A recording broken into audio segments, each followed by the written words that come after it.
Salut les copains, salut à toute la clique. Donc demain j'ai contrôle technique, interrecrite. Voilà, donc je fais un petit check général au niveau des freins à tambour, au niveau des freins à disque aussi, histoire d'être sûr que tout soit carré. Bon, en principe ça l'est, mais quand même. Donc déjà je fais un petit nettoyage des tambours ici avec un tampon à raser comme ça pour enlever la rouille superficielle qui se met ici au niveau de la lèvre. Donc cette lèvre de rouille ici elle est casse-couille parce qu'elle t'empêche enfin ici et là elle t'empêche d'enlever tes tambours correctement. Et sur les garnitures de frein du pont 825, Chrysler 825, en fait il y a cette espèce de rainure là au niveau des garnitures qui évidemment te fait ici une espèce de surépaisseur. Donc voilà, à chaque fois que j'y touche, j'y mets un coup de tampon abrasé comme ça. Donc le tampon abrasé c'est comme ça, mais c'est surtout comme ça en fait. Il faut faire des rayures mais perpendiculaires au sens de glissement des garnitures de frein. Donc voilà, on vérifie bien que la garniture primaire avec le moins de garniture elle est dirigée vers l'avant du véhicule et la garniture secondaire avec le plus grand recouvrement de garniture est vers l'arrière. Donc c'est sec, il n'y a pas de fuite. Je vais quand même faire une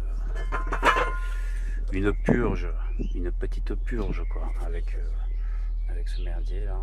Et voilà, après je vais faire la même chose à l'avant. Donc évidemment le capot du maître cylindre est ouvert, le niveau est suffisant pour que je puisse purger quoi. Voilà, bah, j'ai essayé de vous montrer comment ça marche ce truc. Des pressions, c'est pas mal quoi. Donc il faut raccorder ce tuyau là à la puce là derrière, un petit coup de graisse silicone pour que ça soit bien étanche, bien vérifier que on a l'étanchéité. Donc là quand je pompe ça fait du vide hein, dans le réservoir avec la pompe ici. Donc là bon, c'est bien étanche, ça tient la pression. Et quand j'ouvre, la pression chute et puis on voit le liquide ici qui s'écoule.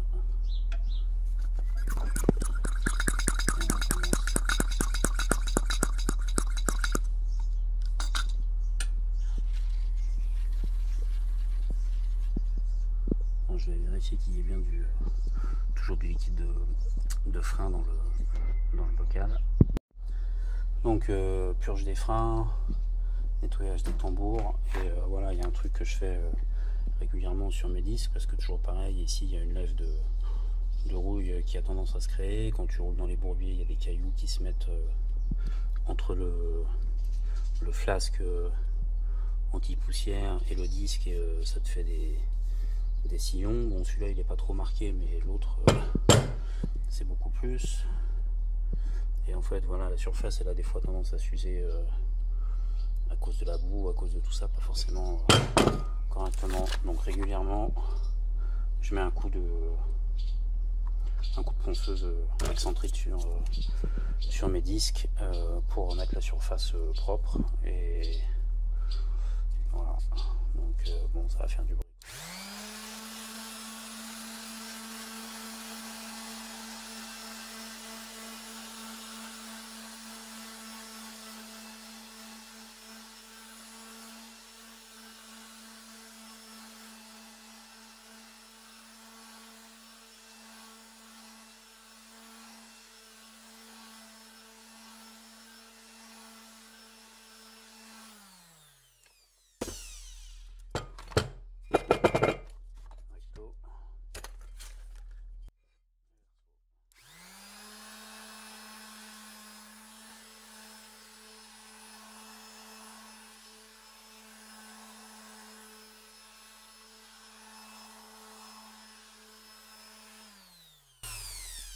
je vais finir ça correctement avec mes deux.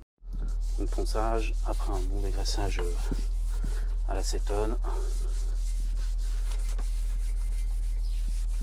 Recto verso.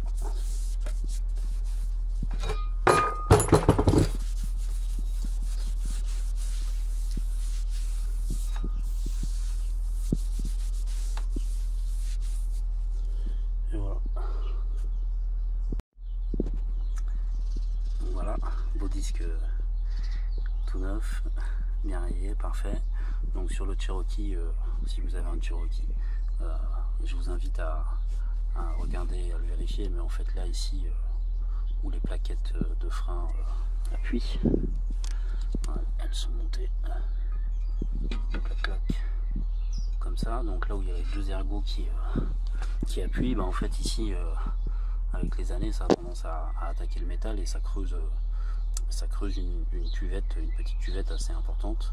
Et puis au fur et à mesure avec les années, bah ça peut comment dire, ça peut amener à pratiquement bloquer la plaquette de frein, puisqu'elle est dans un petit creux, et voilà, ça fait un rebord, et à la fin ça finit par bloquer, quoi. Donc moi les miens je les ai resurfacés régulièrement à la lime, proprement, pour que ça soit tout bien plan et que la plaquette puisse coulisser ici pendant le freinage. Ici aussi hein, c'est la même chose, et à chaque fois que je les démonte, je mets la graisse cuivre. Moi je mets de la CRC parce que je la trouve pas mal, mais voilà, il faut régulièrement mettre un peu de lubrifiant ici. Donc bon, on voit qu'il en reste encore de la dernière fois, quoi. Donc cette pâte de cuivre, elle est vraiment super bien. Elle colle, une fois que tu t'en mets partout, tu peux plus t'en défaire. Tu peux nettoyer au Karcher, tu peux aller dans l'eau, il en reste toujours, quoi.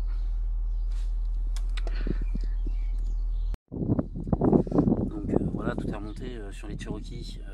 Donc les plaquettes de frein c'est dans ce sens là, ça veut dire qu'il y a deux petits crans, les deux petits crans c'est en bas, et l'endroit où il n'y a qu'un seul petit rebord c'est en haut, quoi. Voilà, donc ça se monte comme ça et ça se défait comme ça.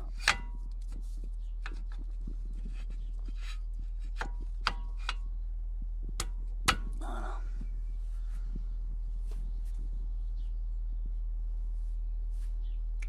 Bon bah je vais remonter les roues, et puis voilà, quoi. J'ai remonté mes rétroconducteurs, rétro-passagers. J'ai remonté ma barre stabilisatrice aussi, qui est je crois le composant le moins usé sur ma Jeep, puisque c'est pas compliqué, je m'en sers pas. Avec les drop brackets là, je vais mettre de l'autre côté parce que là on voit rien. Donc ça c'est le sway bar drop bracket en fait, donc c'est un support qui se monte en lieu et place de l'endroit où tu montais ta barre de stabilisation, et donc ça la rabaisse de en gros 5 cm, et surtout ça la décale de 20 mm vers l'avant, quoi. Et donc ça permet à la barre au bout de la barre stabilisatrice là d'échapper le ressort, parce que dès que tu lèves, si tu modifies pas soit la longueur de tes biellettes, ou si tu la repositionnes pas légèrement décalée comme ça, bah, y a toujours un moment où l'extrémité ici elle va se foutre dans le ressort, et quand ça t'arrive, bah ça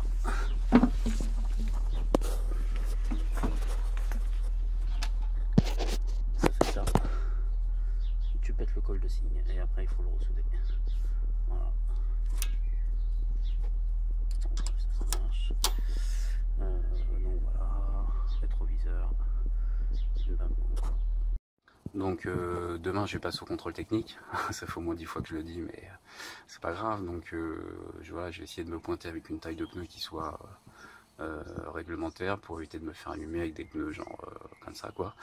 Donc voilà, j'en profite que j'ai tous les pneus les uns à côté des autres pour qu'on voit bien la différence au niveau des tailles de pneus, quoi. Donc le premier c'est un 31-10-5 Black Star. Le deuxième c'est un 31-10-5 BF Goodrich. Ça c'est un Wrangler 225-75 R15. Et ça c'est un 215-75 R15. Donc ça c'est les deux pneus qu'on peut trouver sur le Jeep Cherokee quoi. Donc par contre là au niveau de la hauteur on voit bien que le Black Star bah, il est un peu plus grand que le BF Goodrich. Pourtant c'est tous les deux des 31-10-5, mais le Black Star il est un peu plus grand en diamètre. La largeur ça a l'air d'être à peu près pareil, mais il est plus en diamètre. Et là on voit la petite différence entre le 225 et le 215-75 R15 quoi. Voilà, donc ça c'est des pneus que j'ai récupéré tout à l'heure. C'est des jantes de ZJ et voilà, elles sont bien cool quoi.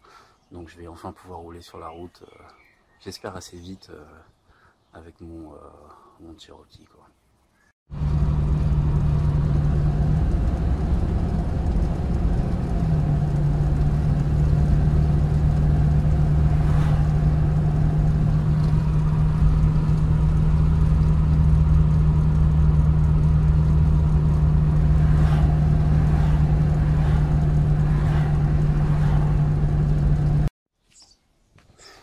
Bon c'est bon hein, le contrôle technique nickel quoi. Voilà, je me posais quelques questions par rapport au blocage de différentiel au pont arrière que j'ai mis, mais bon voilà, c'est passé tranquille quoi. Donc j'ai deux petites remarques. J'ai le phare gauche qui éclaire un peu bas et le phare droit qui éclaire un peu haut quoi. Donc voilà, pas bien méchant. Et donc les freins, tout ça c'est nickel. Pollution c'est nickel. Voilà, donc comme quoi c'est nécessaire de travailler et de garder sa caisse en bon état quoi. Donc bon bah maintenant on va repasser en position tout terrain. On va enlever les rétroviseurs. On va remettre les pièces de pirate, steering brace. On va enlever la barre stabilisatrice. Et puis c'est reparti comme avant quoi. Bon, faut que je relève la Jeep, faut que j'enlève mes pneus de route. Et puis je vais pas remettre les Mud Max parce que là c'est l'été, c'est un peu lourd, donc je vais remonter les BF Goodrich avec les élargisseurs de voie. Et voilà quoi. Donc j'ai encore un peu de boulot. Ouais, ce truc là j'en avais pas beaucoup parlé, mais ça c'est le steering brace. Ça se monte en lieu et place des points de fixation de la barre stabilisatrice, et en fait ça prend en sandwich le bout du boîtier de direction quoi. Donc ça le rigidifie un peu parce qu'avec le temps il a tendance à prendre un peu de jeu quoi. Voilà. Donc ça le maintient à gauche et à droite. Voilà, bon bah allez c'est parti, on va tout redémonter. Putain. Les petits capuchons de moyeu, donc voilà, ces petits trucs là ils ont tendance à se barrer.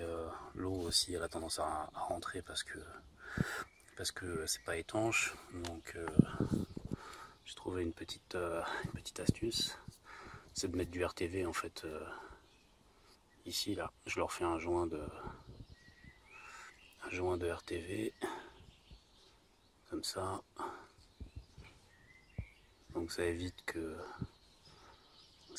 se barrent, et puis surtout ça évite que l'eau rentre dans l'écrou de roulement là, de moyeu, je sais pas comment ça s'appelle.